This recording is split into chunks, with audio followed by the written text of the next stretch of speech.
Well, welcome everybody. My name is Josh. I am the Community Hub Coordinator here at the church. I want to give a special welcome to our online audience as well and our in-person crowd. So tonight we have a special guest, Chelsea Beyer. She is a registered clinical counselor and PhD candidate who practices in Langley in Vancouver, BC. She also teaches in the Department of Psychology at Trinity Western University. And a focus of her clinical work and research is eating disorders and body image related issues. And she's a contributing author of a handbook. At the heart of her clinical practice and research is a desire to help people feel more at home in their bodies. So she'll be sharing tonight on this topic that can be sensitive for some people. And so I'd encourage you guys as we're listening, if you have any questions during the seminar for online, there's a chat box that you guys can type in your questions, and around 8:15 or 8:20, at the conclusion of the seminar, we'll send those out to her and she can respond. For the live in studio crowd, if you guys have questions at the end, we'll have a chance. I can hand you guys the mic and you can ask Chelsea at that time. For those of you guys, for the online notes, all of you guys should have received an email with the notes online. If you didn't, I will post them in the chat box for the Zoom people. And for you guys in studio, if you guys want some notes, there's some at the back that I can hand you if you didn't get any on your way in. A little bit about the Community Hub. I've done this speech a few times now throughout the year, but those of you guys who don't know, we were given a government grant by the government of Alberta for the last year to kind of run some mental health support programs through the church for people in the southeast of Calgary for COVID. So we've done counseling for people. We've run a free after-school program for tutoring for kids that's currently running right now. We've done mental health seminars on things like depression, anxiety, things like that. And all those resources are online if you guys want to go back. And just like tonight's recording will be available online if you want to watch those after. Yeah, it's been a really cool program. So with that, why don't we give a warm welcome to Chelsea. If you're online, you can do the little clap emoji hands. And yeah, Chelsea, welcome. And we're really happy to have you tonight. Thank you very much, Tom. It's a real pleasure and honor, I think, to be here, to be invited to speak to you all. Um, I'm, like Josh mentioned, I'm zooming in from very rainy Vancouver, and it's too bad that I can't be there in person to see you all. It's also very nice to be able to facilitate a seminar like this, despite the distance. So I'm going to pull up my PowerPoint. I do want to say as well, and Josh mentioned this, that um, this topic is quite sensitive for a lot of people, and I think eating disorders touch a lot of people's lives in a sometimes very earth-shattering or very disruptive way. And so I encourage each of you to, if there's at any point throughout the seminar tonight, you need a bit of space or you just need a break, you're welcome to step out or do what you need to do to take care of yourself too. So I know Josh introduced me. I want to say just a couple of things before we get rolling for today. So first off, that as as just checking the chat there, I think Josh will attend to that. Yeah, as we get started here, that I earned a Master's of Arts in Counseling Psychology from TWU, and as Josh mentioned, I'm finishing off wrapping up my PhD at University of British Columbia. A big area of my research focus, as well as my clinical work, has been in the area of eating disorders, body image, and embodiment. I'll talk a little bit more about what embodiment means from sort of the way that I approach it from a research and clinical sort of standpoint as we move through the content for tonight. I'm a registered clinical counselor and I practice out of both Langley, BC and Vancouver. And a lot of my clinical work really is working with folks who are from various ages, various genders, who are struggling with various sorts of eating disorders or disordered eating. And then eating disorders has also been a part of my own family story and history, which is the reason why I was motivated to get into this clinical work. I saw a real need for it. I also saw firsthand some of the challenges and some of the really good things that come up with eating disorder treatment. So So I bring a clinical and academic lens as well as sort of lived experience to what I'm talking about, what I'll be sharing with you all tonight. So for a outline for what we'll be going through tonight, start off with what eating disorders are. I'll give an overview of what exactly are eating disorders. And then we'll move on to types of eating disorders and the symptoms or how they present. We'll talk about how and why eating disorders develop, give you an overview of some factors that contribute to eating disorder development, increased risk of people developing eating disorders. Move into then discussing some early signs of eating disorders as well, what you might notice in yourself or in other people that might sort of clue you into that there may be an eating disorder developing kind of in the early stages there. And then I'll introduce some sorts of guidelines, some almost guideposts, if you will, about ways to provide and seek out support, whether that's if you notice yourself that you have an eating disorder or struggling with perhaps some disordered eating, or if you notice that say a loved one, somebody you care about, that they may be struggling with an eating disorder. I'll provide some ways to navigate that, to seek out support, some ways to support loved ones, and then some resources too that are local. And then we'll wrap up with, like Josh mentioned, a question and answer period at the end of our time together today. So, what are eating disorders? That's a really great starting point. And to sort of bring us into this area of understanding what exactly an eating disorder may look like, I wanted to share with you a poem that actually came from one of my research studies that I was involved in, where we were looking at the recovery from anorexia in particular. And so this was a poem from a woman who I'm going to refer to as Kay. It's not her real name, but it's how she wanted to be referred to as. And this is her speaking about her experience of the eating disorder in her body as the worst of the eating disorder. So she said, "My body makes me feel anxious. My body makes me feel restricted. My body feels like a cage. My body feels weak, but I found joy in the weakness. At the time, I felt like my body was preventing me from being myself because I felt like it was a nuisance in a way. It was something that I was stuck in. I did not like it, but I was just stuck in it. My body allows me to control things. If I could control my body, then it felt like I had control of others. My body reminds me of clay that could be molded and moved, not hard clay. It could be molded and something that you like or that other people like or that you'd feel more comfortable with." So I wanted to have that as a starting point before we move into perhaps something that feels maybe a little bit more clinical in terms of talking about what eating disorders are, to ground us in this sort of subjective experience from this one woman's experience of having an eating disorder. And you'll notice some of the pieces here, like the anxiety, ways to control things that will show up in the information I'll be discussing and introducing throughout the seminar tonight too.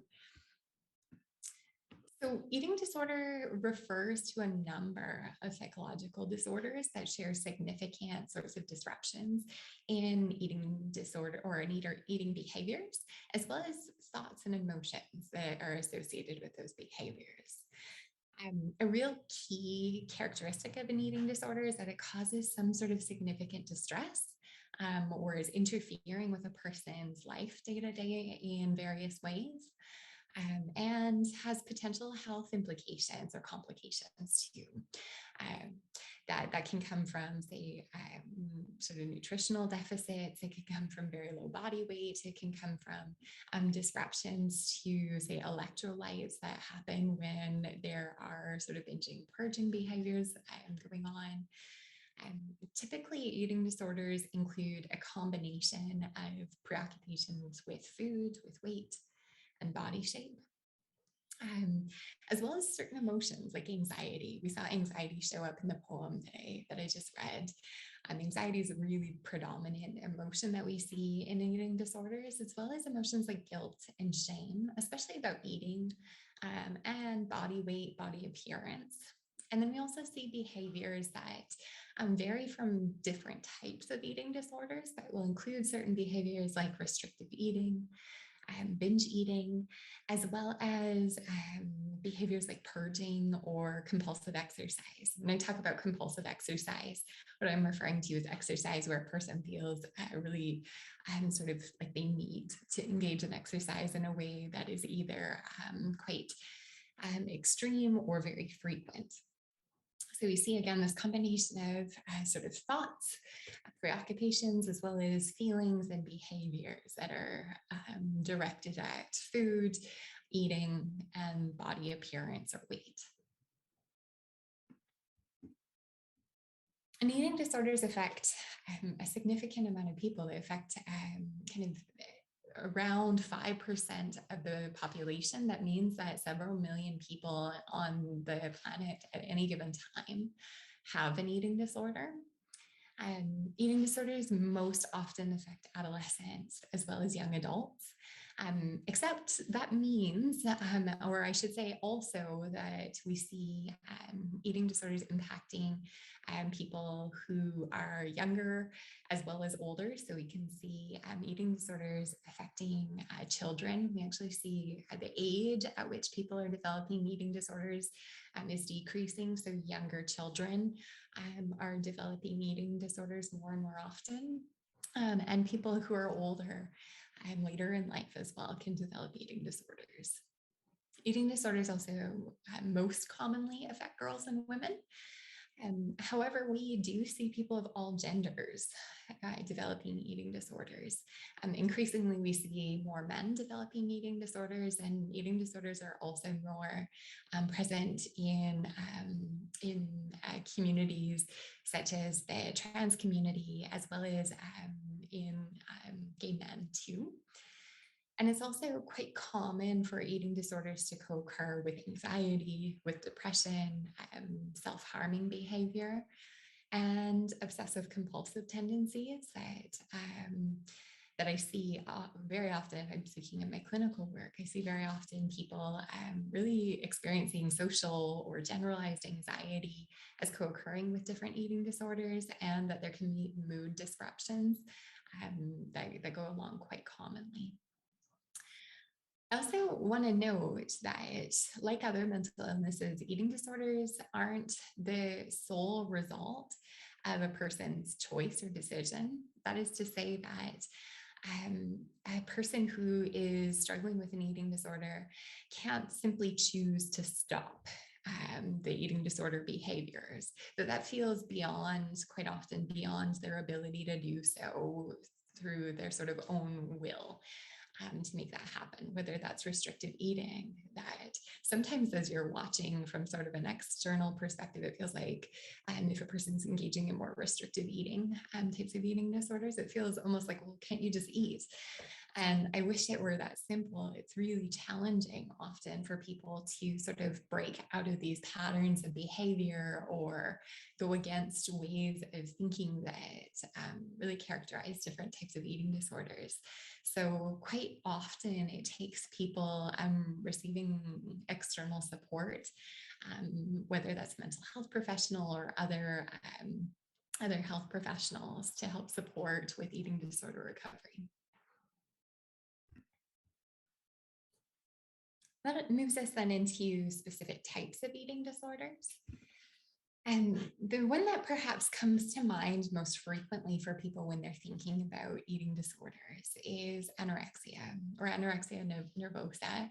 I'm going to present from a clinical perspective. So this information is outlining the symptoms according to the DSM-5, or the Diagnostic and Statistic Manual of Mental Disorders, that is used from a psychological, from a clinical perspective to diagnose eating disorders.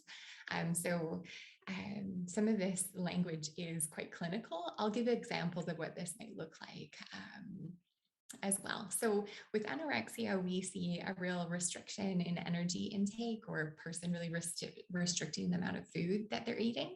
And then that leads to significantly low body weight. That's a real hallmark of anorexia.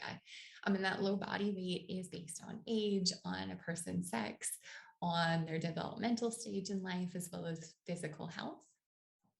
With anorexia, we also see the person really experiencing intense fear about gaining weight or becoming fat. Or sometimes there's not that fear, but there's still behavior that they're engaging in that interferes with gaining weight, even though they have really low body weight. There's also disturbance in the way that a person experiences their own body weight or shape.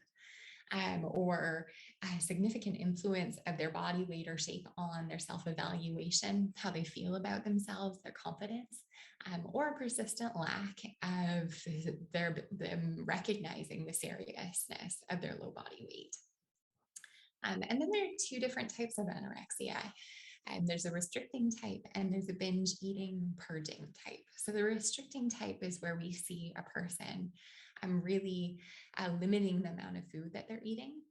And with the binge eating purging type, what we see there is a person actually engaging in sort of eating more amounts of food, larger amounts of food in one sort of sitting, and then doing something to essentially compensate for the amount of food that had been eaten. So that might look like exercising in a sort of excessive or compulsive way, or making themselves vomit, or using laxatives, those sorts of things. To try to compensate for the food eaten. Again, the key characteristic here, though, with anorexia is that the person, even if they're engaging in the binging and purging types behaviors, that we would see them having very low body weight as well. Bulimia is another eating disorder that is quite common, and I think more and more people are aware of and familiar with what this eating disorder is characterized by. We see with bulimia this pattern of binge eating and then compensatory behavior, similar to what we see in what I was describing with the binge purge type of anorexia. But with bulimia nervosa, we see that people have quite typically a normal sort of body weight. They don't have the significantly low body weight. So people with bulimia nervosa often don't fit this sort of stereotype that a lot of people have in their minds of what a person with an eating disorder looks like. That quite often there's no notable sort of physical signs that a person is struggling with an eating disorder when they're struggling with bulimia. So with binge eating patterns, what this looks like and entails is engaging in eating large amounts of food over a specific sort of shorter amount of time. And the person feeling a real lack of control over their eating. It's not something that they feel like they can stop, as well as often feeling emotions like guilt or shame or even disgust at oneself because of that engagement in binge eating. That's really distressing to be experiencing.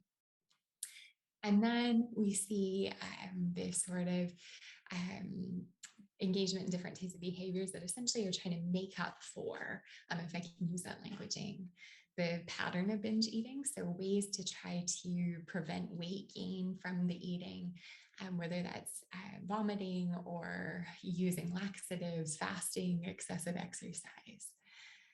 And then again, similar to what we see with anorexia, that in bulimia, we also see a significant influence of body weight and shape on the person's self-evaluation. So really feeling a sense of lower confidence, or perhaps even a sense of worthlessness, not feeling desirable because of how one's body looks, that sort of thing as well. Binge eating disorder is another type of eating disorder that shows up in the DSM and is quite common as well, especially from my sort of clinical work. I see and work with a lot of people who struggle with more types of binge eating patterns and binge eating disorder. So what binge eating disorder typically looks like is a pattern of engaging in binge eating episodes. This is happening more than just a couple of times. It's repetitive and it's over a month or a few months where this pattern is continuing to occur. Sometimes years. And so what the binge eating episodes include are at least 3 of these different types of symptoms that I described here. So eating very rapidly or eating until feeling uncomfortably full, eating large amounts of food when one's not hungry, eating alone because of feeling really embarrassed or ashamed of how much one's eating. And also potentially feeling really disgusted with oneself or feeling really guilty about what's been eaten.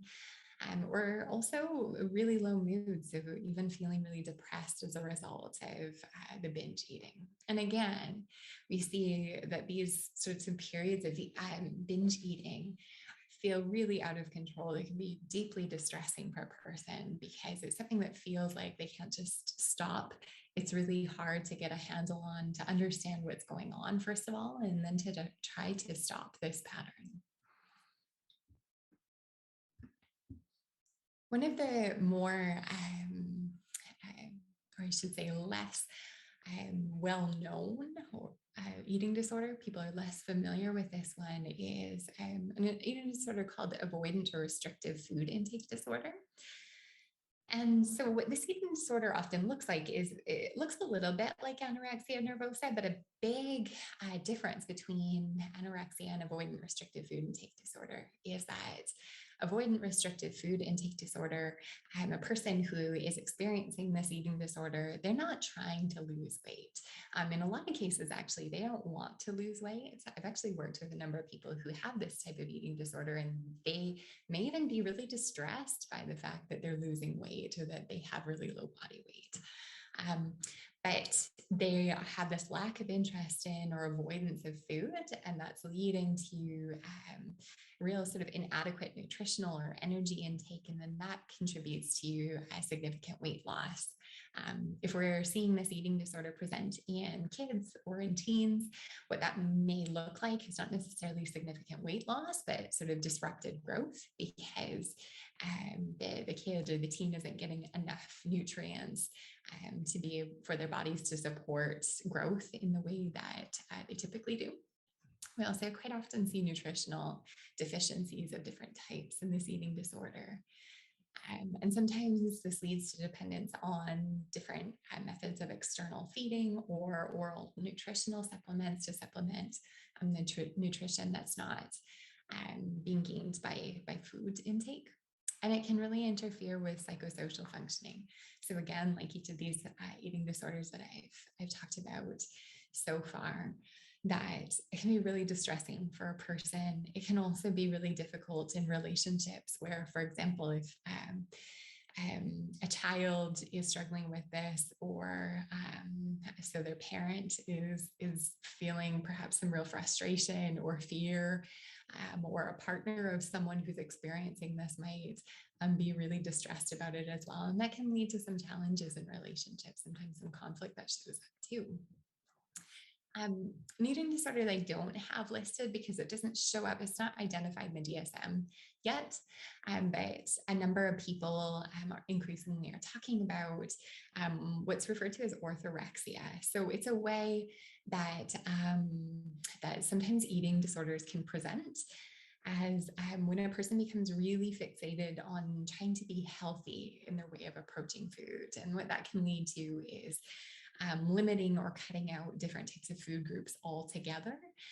Again, with the intention of trying to, say, be healthy or fit, and yet it can lead to, say, significant low body weight or engagement in sort of more compulsive exercising, where we're seeing the physical and psychological and emotional health effects that are very in line with what we see with, say, anorexia or even bulimia. So not a current eating disorder that is officially included in the DSM that can be clinically diagnosed, but we do see eating disorders presenting in that way more and more. So I've talked about what eating disorders are, different types of eating disorders, and the characteristics of those eating disorders. I'm going to get into discussing how and why eating disorders develop. So I want to begin with a common misconception about eating disorders. And this might even seem a little bit ironic or surprising because quite often, even thinking about the name eating disorders, we think that eating disorders are about food and body weight.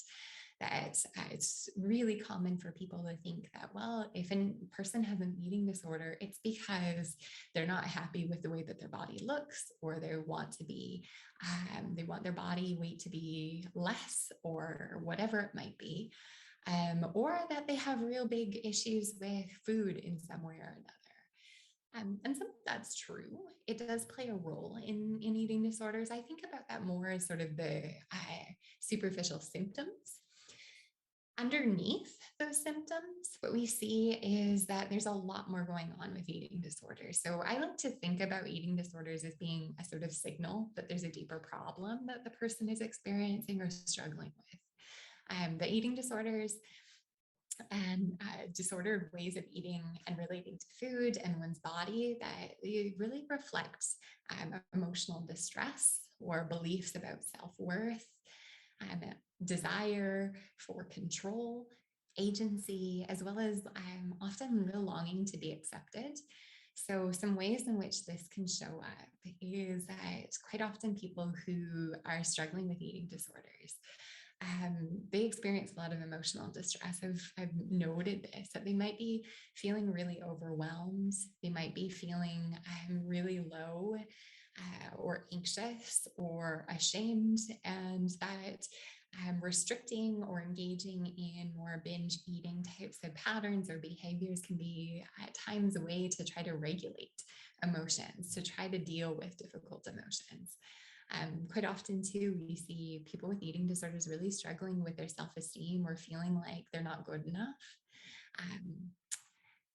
The desire for control. Pei, at the beginning of the seminar, when I read that poem written by her, she described this, that trying to control her food or the way her body looked was a way to feel like she had some control when other things in her life were out of control, to have more agency or power in her life, and even to be more accepted by others, perhaps. So we see this really commonly.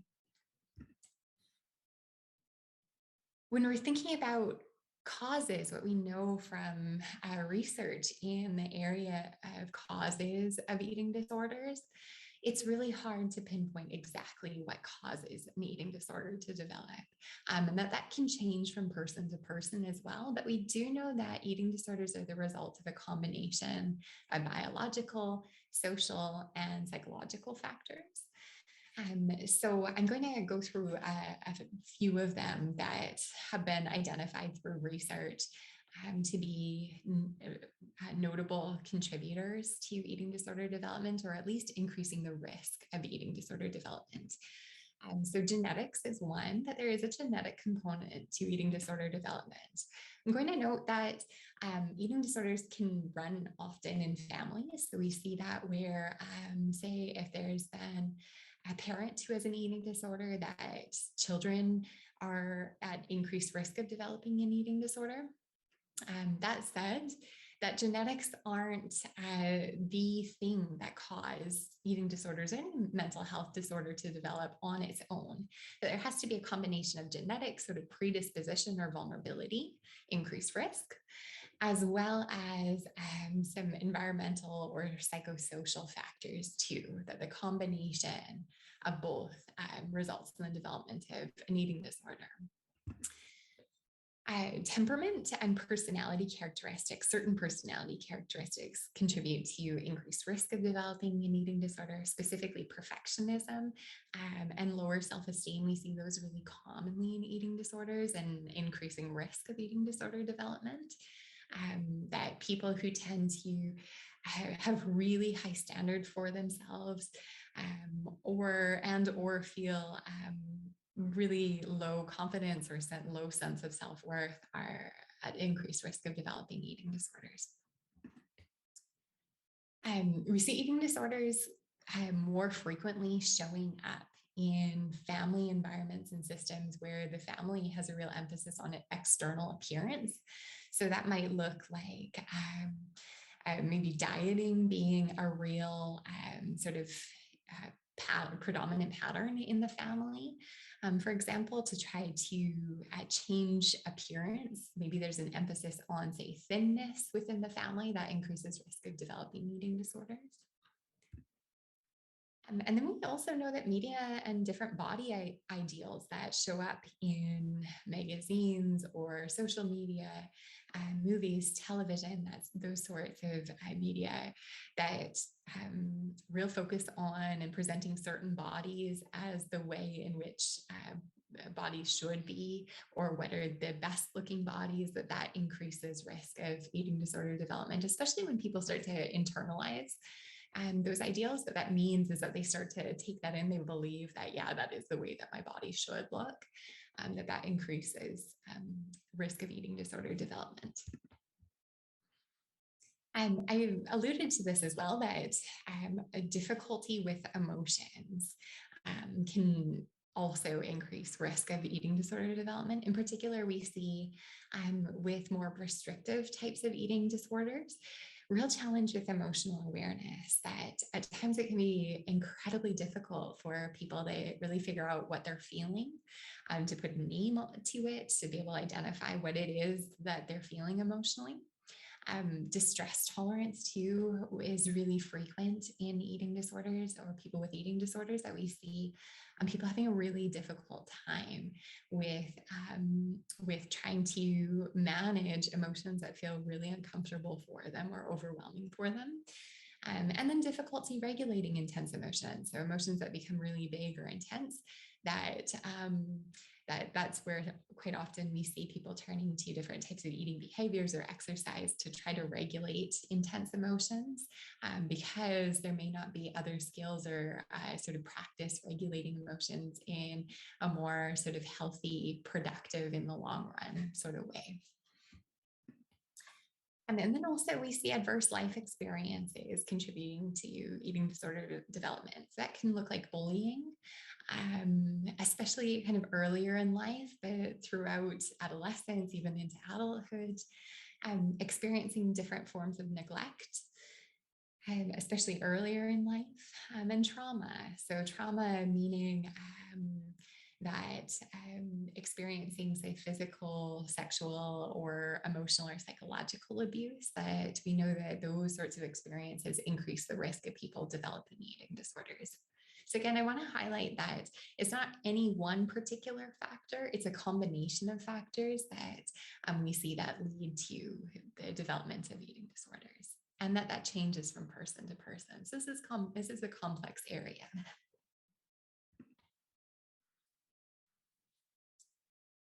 I also wanted to talk specifically about body image and how body image can contribute to eating disorder development. This is an area that I think more and more people are becoming aware of, that particularly negative body image and body dissatisfaction is really predominant in eating disorders, that it can increase the risk of developing an eating disorder.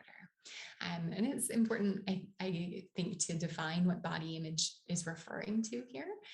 So when I'm speaking about body image, what I'm referring to is the perception and cognitive evaluation of one's own appearance.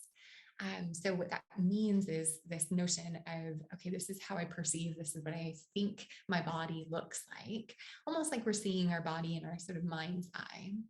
And then the cognitive evaluation. So that's, I like the way that my body looks, or I don't like the way that my body looks, or any place in between that. And body image also includes feelings about body appearance. So that could be, I feel proud about the way that my body looks, or perhaps I feel embarrassed or even ashamed about the way that my body looks. And then different types of perceptions, as well as cognitive evaluations and feelings about one's body image, can contribute to different types of behaviors that are all directed at trying to maintain or change the way that a person's body looks. That's where we see eating disorders really developing, is when a person's engaging in different types of eating or exercising behaviors to try to change the way that their body looks. Another term that I wanted to introduce, because it shows up quite a lot in research identifying what increases the risk of eating disorder development, is self-objectification. It's very much connected to body image. So self-objectification, what this is referring to, is essentially viewing oneself as an object that's valued primarily for how we look. And this can contribute to monitoring one's appearance from the sort of external view. Sometimes this is referring to body surveillance. And it also can lead to ongoing monitoring of appearance. And that can promote a real focus on sort of perceived flaws, thoughts about this is what is wrong with my body, or things that I don't like about it. And understandably so, that can increase feelings of shame about one's appearance, how one's body looks. And then also decreased awareness of internal body sensations and cues. As there's this increased sort of attention to how my body looks, then we also see this a shift in decreased awareness of internal sensations of the body. So that can be hunger cues, for example. So decreased awareness of feelings of hunger, as well as fullness. Even things like emotions, for example, because we experience emotions in and through our bodies. And so we can see a real decrease in emotional awareness as a result of self-objectification too. So putting these together, negative body image, objectification, body surveillance, there's been some research in this area that's identified how body image develops. This model is referred to as a tripartite model of body image. So research in this area identifies that family, peer, and media pressure all contribute to, or can contribute to, internalization of this body ideal. What that means is that a person may start to think, this is the way that my body should look. This is the best way for my body to look. And then that can then in turn lead to the person engaging in that body surveillance. So what does my body look like? Trying to monitor the way that my body looks, thinking quite a lot about how do other people see my body? What does my body look like to other people in this situation? And that body surveillance repetitively can lead to real body dissatisfaction quite frequently. And then when that body dissatisfaction arises, that's where we can see negative body image developing. And then that increases the risk of eating disorder development as well. In those cases, then we can see the sort of pattern of people going, well, if I'm dissatisfied with my body, I feel like it doesn't look the way that I want it to, then I may be more at risk for, or motivated to engage in behaviors that try to change the way that my body looks.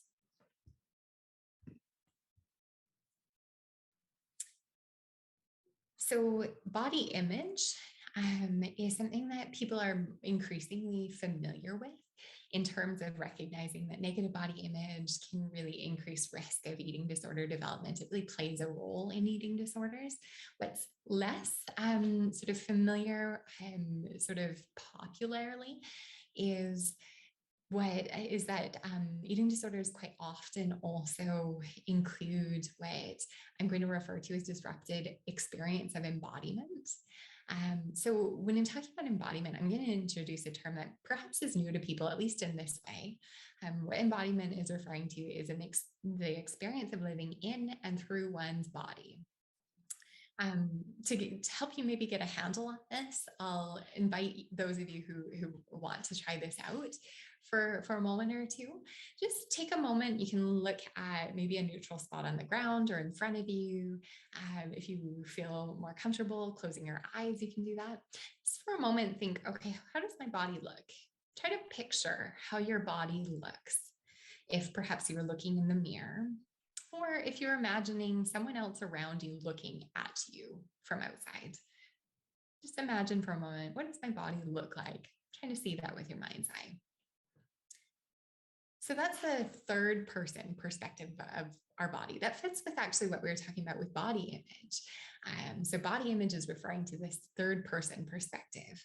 The added piece with embodiment is a first person perspective of our body.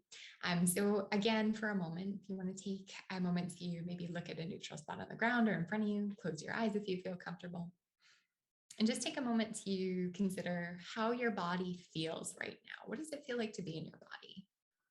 Maybe you notice something like, can you pick up on your heart beating, your pulse? Maybe your breathing.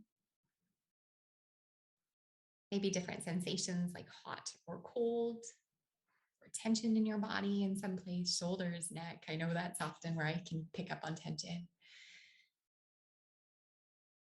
So there's different sensations that are subjective, as in no one else knows what that feels like in this moment for you to be in your body. That's that first person perspective. And so embodiment includes both the third person and the first person perspective of our bodies. And what we're seeing more and more through research in this area is that people struggling with eating disorders not only see their bodies differently, as in body image piece, they also relate to their bodies differently from this first person perspective, that they might feel disconnected from their bodies, feel like their body is an object rather than a part of who they are. So really feel disconnected from that sort of subjective experience of their body. I actually see that if you think back to the poem at the beginning that I shared with you. That Pei describes this a little bit, that her body feels like something she's stuck in, an object. So that's really common for a lot of people who experience eating disorders. It can contribute to eating disorder development to experience one's own embodiment in this way.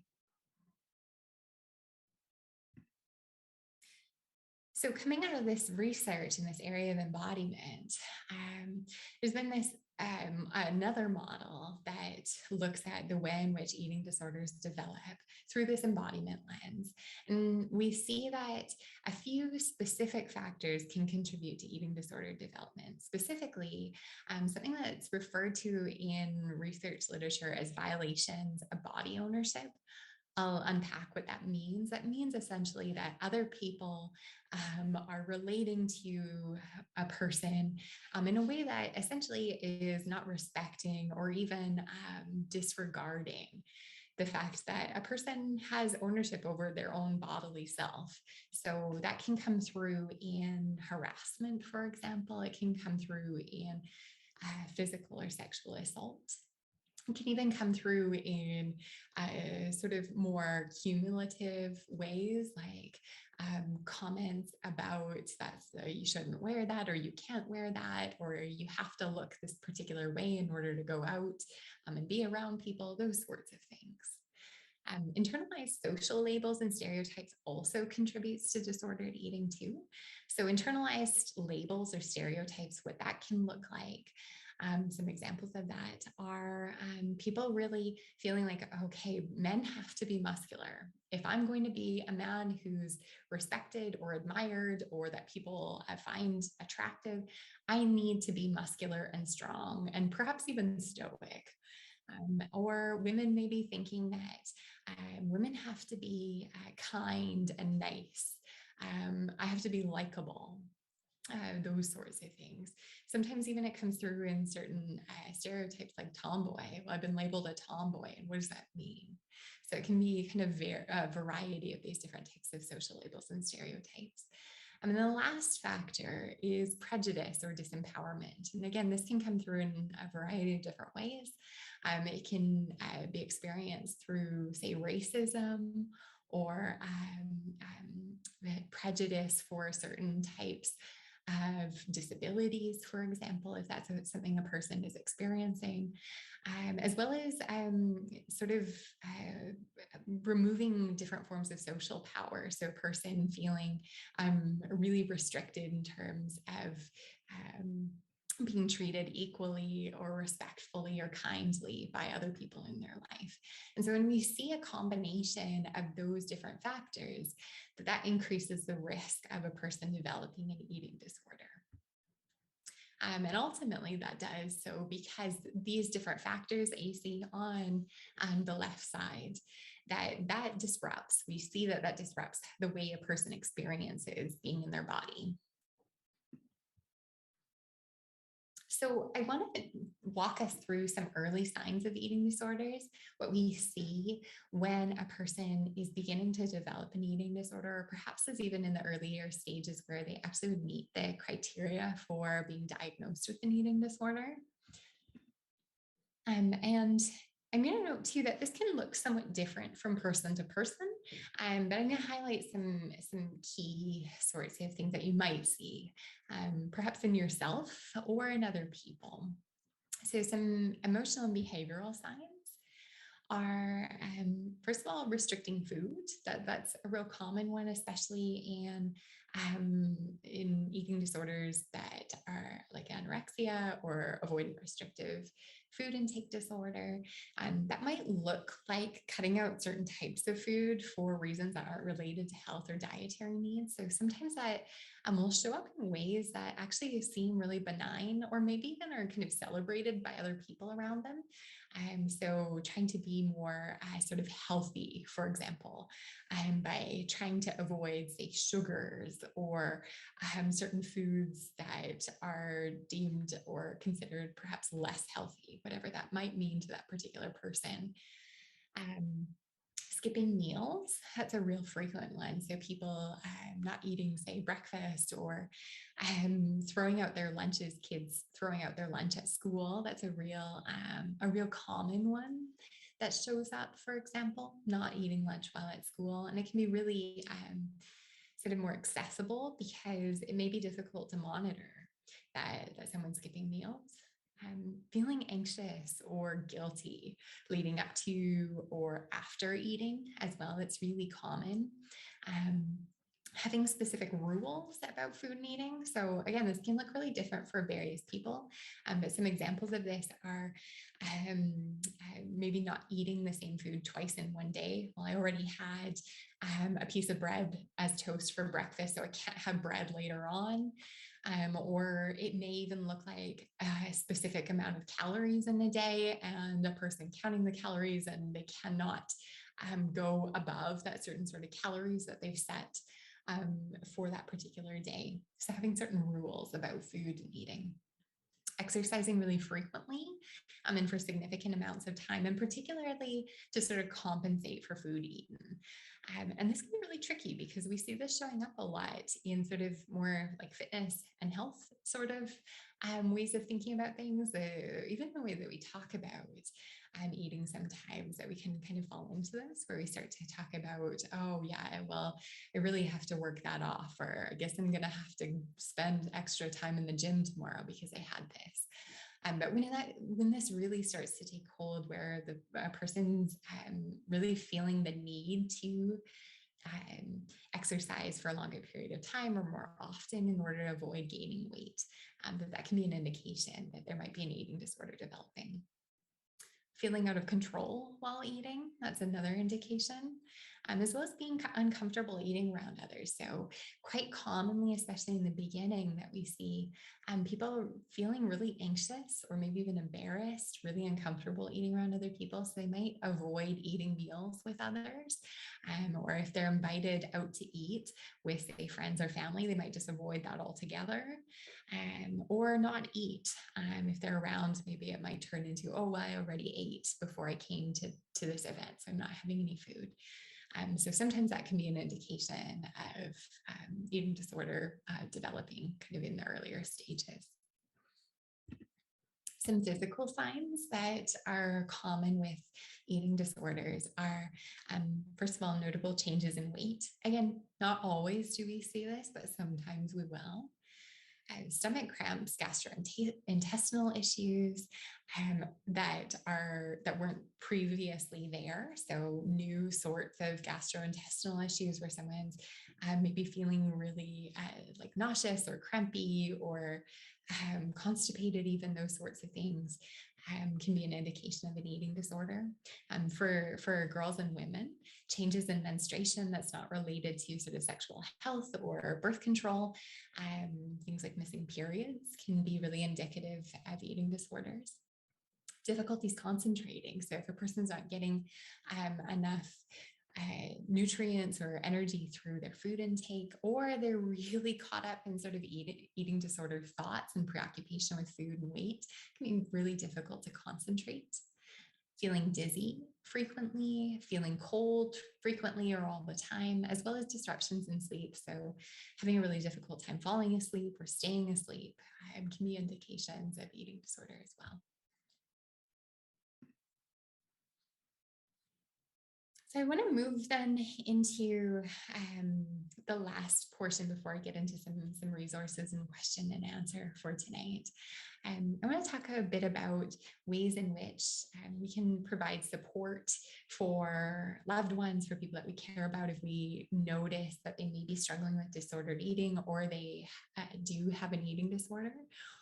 As well as for ourselves, if you notice that for yourself you resonate with any of this information, where perhaps you're struggling with disordered eating or an eating disorder yourself.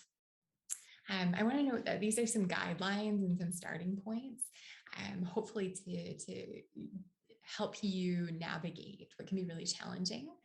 And also connecting with a mental health professional and other health professionals who specialize in eating disorders becomes really essential, particularly for those of us who are struggling with eating disorders ourselves or have a child, a partner, someone who we're close to that's struggling with an eating disorder. So a real common question that I get asked often in my clinical work, because I work a lot with teens who are struggling with eating disorders. And so I'm connected with their parents quite frequently. Parents often are wondering, how do I talk to my kid about this? Or perhaps it's a person whose partner is struggling with an eating disorder. How do I talk to them about this? That mental health issues can be really hard to discuss with one another, and eating disorders are no different. So I often encourage people to try to focus on what might be underneath the eating disorder. So like I mentioned, that eating disorders are more than just about food and body weight. So start to wonder what might be driving this. Maybe they're feeling anxious.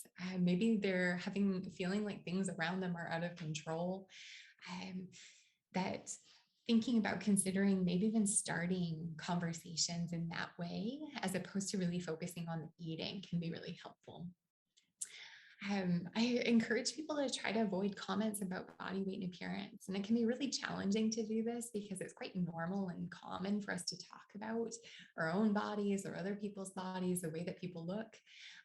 This can be really triggering and at times even like counterproductive to people being able to recover from eating disorders. So really try to, as best as you can, try to stay away from making comments about body weight and appearance, even if it's well-intentioned. Instead, try to focus on any changes that you might notice in mood or energy, the way that somebody might be socializing or not. So that could look like something like, oh, I've noticed you've been spending a lot more time alone lately. Has something been bothering you? Do you want to talk about it? I'm here to talk with you about it if something's going on. And then also to keep in mind that if you're noticing signs of an eating disorder, the person who's struggling is likely experiencing difficult emotions. And so inviting conversations about emotions is a really nice way to really try to open up dialogue about what is quite core to the eating disorder. So that might be something like, oh, it seems like dinner time is really hard for you. Been picking up on it. It seems like you get stressed out or anxious about it. What are you feeling when we sit down and eat? And maybe it's what would be helpful for you so that you'd feel a little less stressed out or anxious about dinner time. Is there something we can do together that will help you feel a little bit more relaxed or comfortable when we have meals together?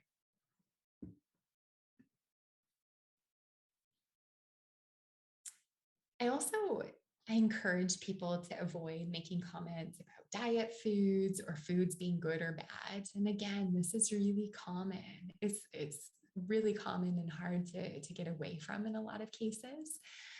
But really trying to stay away from labeling certain food as bad or good. Talking about junk food, for example, it's something I really try to just remove from vocabulary. Um, Avoiding comments about people's bodies, including your own, is really important in providing support for people around you that might be struggling with an eating disorder. So again, we often talk about our bodies in ways that kind of scrutinize our own bodies. And people pick up on that. And so trying to avoid making comments about the way that people look, people's body weight, that sort of thing, that's really important. It can also be really helpful to try to separate an eating disorder from the person. That might sound a little bit strange, but I'll explain what I'm meaning here.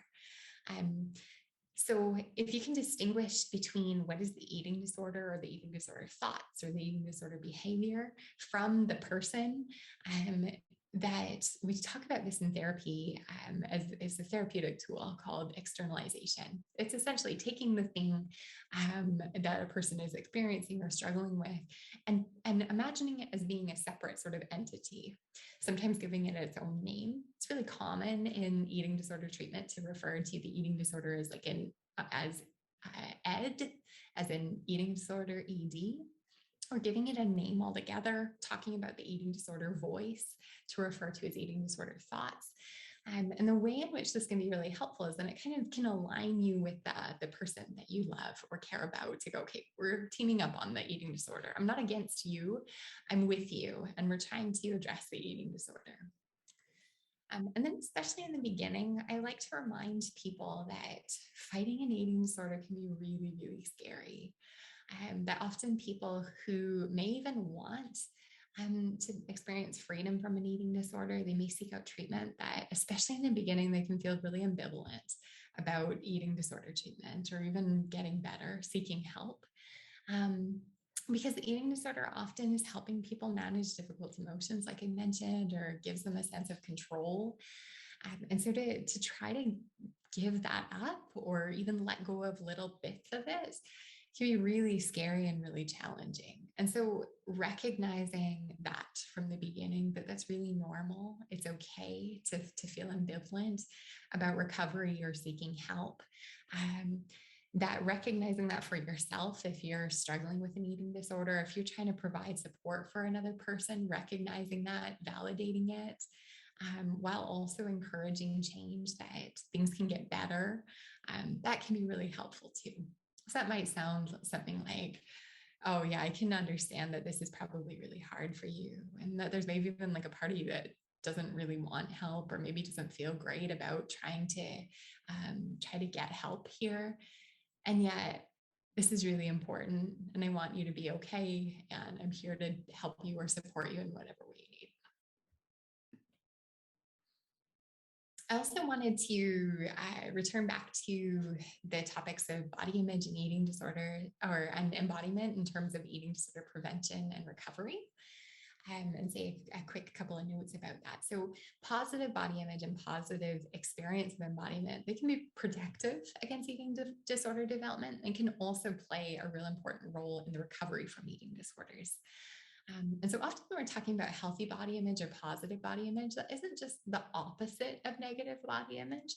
That it's actually been described in literature in this area as holding favorable opinions of the body regardless of actual appearance, acceptance of the body despite weight, body shape, and imperfections, and respect for the body by attending to its needs, engaging in healthy behaviors, and also protection of body image by rejecting unrealistic media images. So if we translate that into what can be helpful for people as they're moving into recovery from eating disorder, or we're trying to support loved ones through eating disorder recovery, or even we're trying to prevent, I should say, eating disorder development, I'm going to suggest a couple of points here. So the first one is to work on developing a sort of filter for messages about images, about body appearance. So that may be sort of critically engaging with the media that you're exposed to. That it might be having conversations with your kids or family members or friends about, yeah, like that image there, that's been photoshopped, or we're only seeing very specific types of bodies, and that doesn't line up with the diversity of body shapes and types that we see in the world that are normal. So really reminding yourselves that and developing this sort of critical filter to sort of filter through different messages that we see or hear about the way that bodies should look is really helpful. Attending to aspects of embodiment beyond body appearance is really important too. So recognizing and practicing noticing, fostering appreciation for what your body can do is really, really essential for eating disorder recovery, as well as preventing eating disorder development. So rather than focusing on body appearance, that it might look like paying attention to the way in which your body allows you to experience life, express yourself, connect with others. I'll often encourage parents to start adding that into their vocabulary, the way that they talk to their kids, even little things like, wow, isn't that so cool that we can go for a walk and our legs move us from this place to the other? Or how amazing is it that I can show that I care about you and I love you through being able to wrap my arms around you and give you a hug, or that I can feel the sun on my face, on my skin, and I can only do that because I have a body right now. That those sorts of things can be really helpful for shifting our attention to what our body does for us and less about our body's appearance. And then lastly, cultivating what I'm going to call a culture of care for your body and others' bodies can be really essential too. So this looks like emphasizing behaviors that promote care, like nourishing your body through foods, and paying attention to feeling stronger and energized through physical movement, as opposed to thinking about food as a way to try to change our body's weight or shape, or same with exercise, thinking about it in those ways, to really think about caring for ourselves, our bodies, and even using our language in that way to talk about food and exercise or physical movement. And I'm going to wrap up here with a poem to end us on, sort of giving us an example of what recovery from an eating disorder can look like. This comes from a woman that I'm going to refer to as Anna from that same research study. And she's talking about her experience after recovery from anorexia. And she says, "My body is me. I feel more than ever that there isn't a distinction between myself and my body in terms of mind-body dualism. So I feel very congruent as a self. I feel just as much that I am in my toes as I am in my head, walking around in this body. And so I would say that my body is me. And because it is me, that it is also good and lovable and valuable and worth taking care of, and is meaningful in this world and is allowed to take up space. My body allows me to be me because there is no me without a body."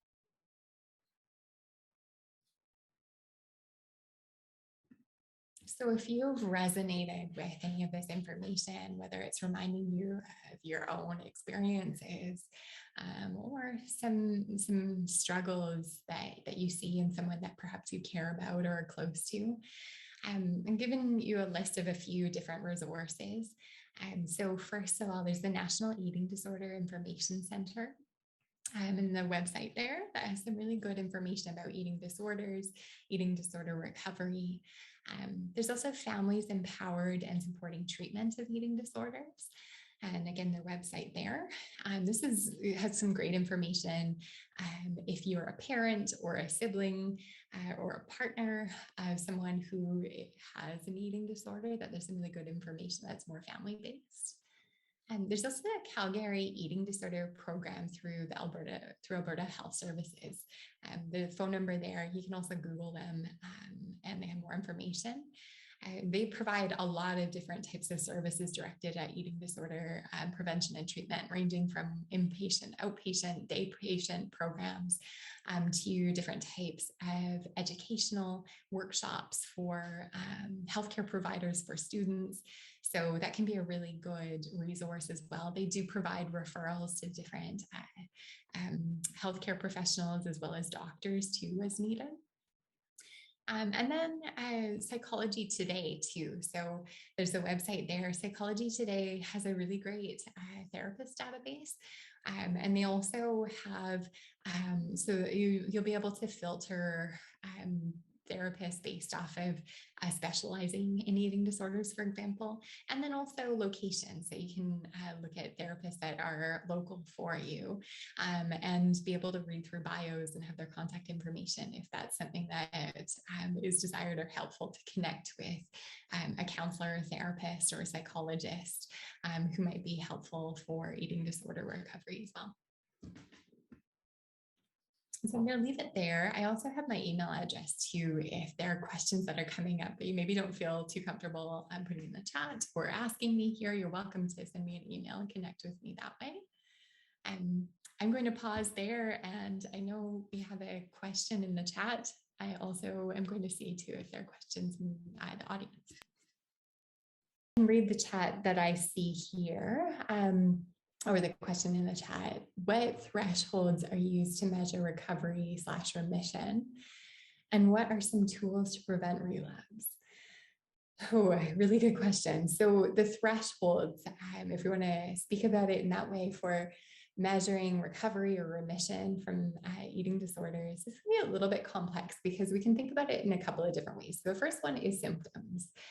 So if a person is no longer meeting the criteria that I went through for that particular eating disorder, so for example, with anorexia, if we started to see that the person is no longer restricting their food intake to the point where their body weight is significantly low for, say, their age, their sex, their developmental stage in life, or if they're no longer engaging in binging and purging, for example, if they had met the criteria for bulimia, that if we don't see those symptoms any longer, that typically from a medical and mental health perspective, that they would meet the criteria for having recovered from an eating disorder.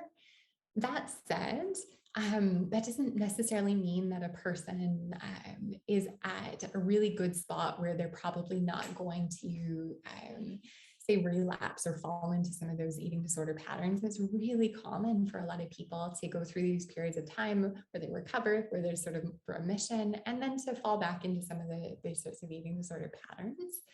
So often what I like to add to the symptom remission is changing the way in which a person is relating to their body. So what that can mean is developing more sort of positive body image, healthy body image, recognizing that taking care of their body is really important, that those often are what I look for, especially from a clinical perspective, to help sort of bolster a person's likelihood that they're not going to kind of get pulled back into some of those patterns of eating disorder.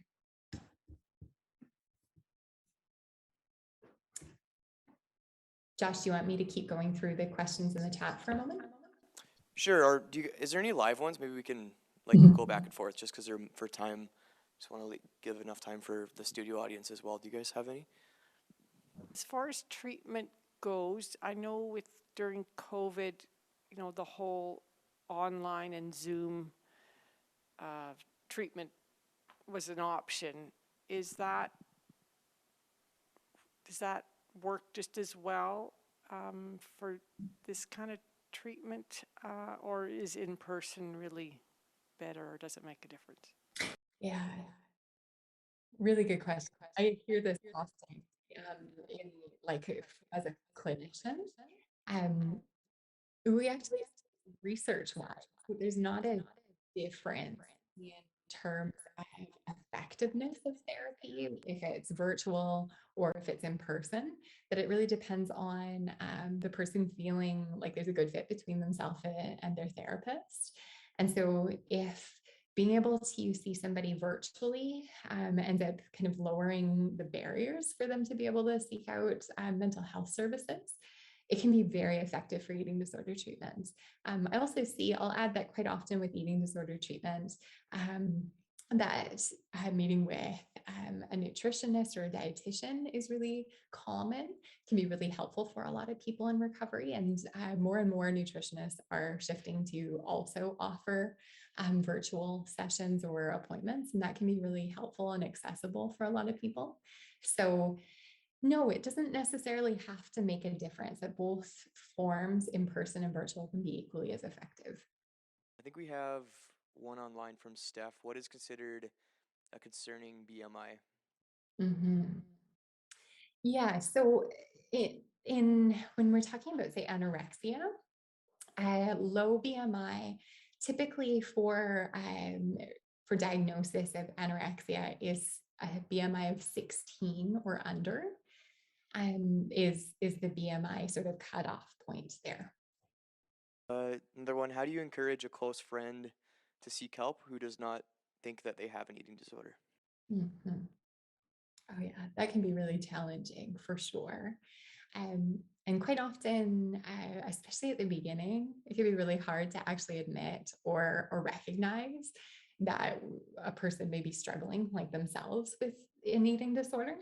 And so I would say that perhaps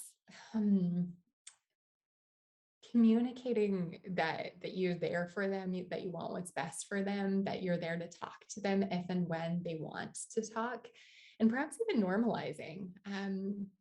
A kind of nice starting point, actually, because you're here, is that maybe it's something along the lines of, hey, you know what, I actually attended a seminar and they're talking about eating disorders and how common they are, and it got me thinking about you, maybe, for whatever reason. And I was just thinking, like, if this is something that you ever want to talk to me about, I'm here for you, and I want to listen to you, and I care about you. And so I'm here for you if you ever want to talk to me about what you're going through. The seminar even included some resources, so I have some of those too. I thought maybe you might be interested in them. So sort of opening the dialogue in that way, and inviting them to share if and when they're ready. Because sometimes if you really get into the space of trying to encourage a person to seek out help when they're not ready, that can create some like discord in the relationship, and that can be a little bit tricky to navigate. So perhaps starting with like really communicating I care, and maybe even presenting some information that you've learned in a way that's really non-judgmental can be helpful for facilitating that conversation. Our wireless mic is missing today, so. Okay. Thank you, Chelsea, for your valuable work and research. Two questions, and you might say, Jeff, I'll send you an email about the first one. The second one may be more relevant, but the first one's an area of interest. It's to what extent in your research have you integrated modern philosophical research on the notion of the autonomous self, say as exemplified by Charles Taylor's Sources of the Self, and how much this notion of individual autonomy is a contributor to eating disorders? That probably, I'm sure that makes some sense to you. It might be a question offline. My second question is, how has your research considered social media as potentially both a helpful and unhelpful source of information for adolescents going through these situations? Mm-hmm.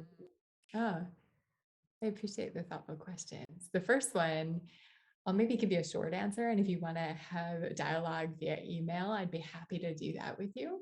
And my own research personally hasn't integrated the elements that you were discussing about the autonomous self, and yet there is research out there that I'm aware of. We see eating disorders really showing up in more sort of westernized, typically more individualistic types of cultures, for various reasons. There's a number of reasons for that. But yeah, certainly can be a factor in sort of eating disorder development. Autonomy also, developing a sense of autonomy and sort of balancing that with connection with other people and a sense of belonging can be really essential in eating disorder recovery too. So I'd love to dialogue with you, Jeff, about that over email. And I think it's an interesting area and question.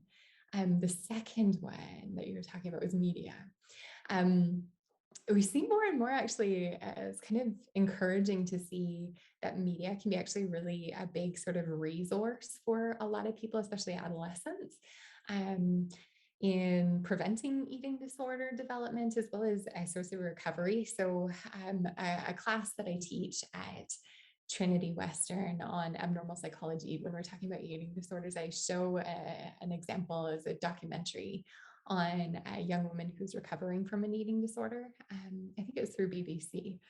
And she describes how she actually ended up essentially video blogging about her eating disorder recovery as a way to normalize and decrease the stigma around eating disorders, to sort of gain sort of communal support for people who are going through the eating disorder recovery process together. We also see people sort of, I talked about that, developing a filter, sort of media literacy to be critically engaging with media. We see that happening more and more in media too. People through social media, for example, are showing images that are with and without filters, or are with and without some form of editing, as ways to really sort of drop that veil to show, oh yeah, what we're consuming quite often is not reality, and really pushing against that too. And that can be really helpful. So there's increasing research in that area saying, yeah, media can actually be a really helpful tool when used in specific ways for eating disorder prevention and recovery. Awesome. Does that help your question there? Okay. Looks like we have a few more on the chat box, and there was one long one in the other chat box from Steph. I don't know if you see that, Chelsea. Mm. Oh yeah, I see. Oh yeah, I see both of them. There's the one about pathological demand avoidance of a subgroup. It was in the main chat box. Yeah, okay, I'll read that one first. Have you heard of pathological demand avoidance as a subgroup on the autism spectrum, and that management of an eating disorder in this population should be different than this population with others? For example, allow them to eat what they want and don't try to control and monitor what they are eating. Ooh, this is an interesting question, Steph. I haven't heard of pathological demand avoidance. However, I'm quite familiar with and work with folks on the autism spectrum. And that at times, yeah, sort of having control with foods, with routine, that can be helpful for some people, especially some people who are neurotypical. I'm not familiar enough with the research in this area to speak definitively to it, but I'm really curious about exactly what that might look like with working with this particular subpopulation. I also see another question here. This from Carrie that says, what can be done on a daily basis if a person is trying to not overeat when they have daily meals, but they're feeling like they don't know how to stop? Oh yeah, I see this showing up very, very frequently in a lot of the clinical work that I do. So mindfulness is a big resource, mindfulness practice. That is really helpful for, first of all, helping people sort of practice being more aware of what's going on for them in that particular moment, learning to engage in more mindful approaches to eating, as well as also building up a sort of practice, building awareness of what emotion or emotions might be felt that are often connected to eating, when eating becomes sort of takes on this sense that is really out of one's control. So usually I start there to maybe get your hands on some mindfulness practice resources, learn more about mindfulness. You can find a lot about mindfulness, self-compassion as well. Dr. Kristen Neff, Neff, her work is really great. She has some exercises too that are available for free on her website. So that's a starting point. Are there any more from the live audience? Do you guys have one? Sure.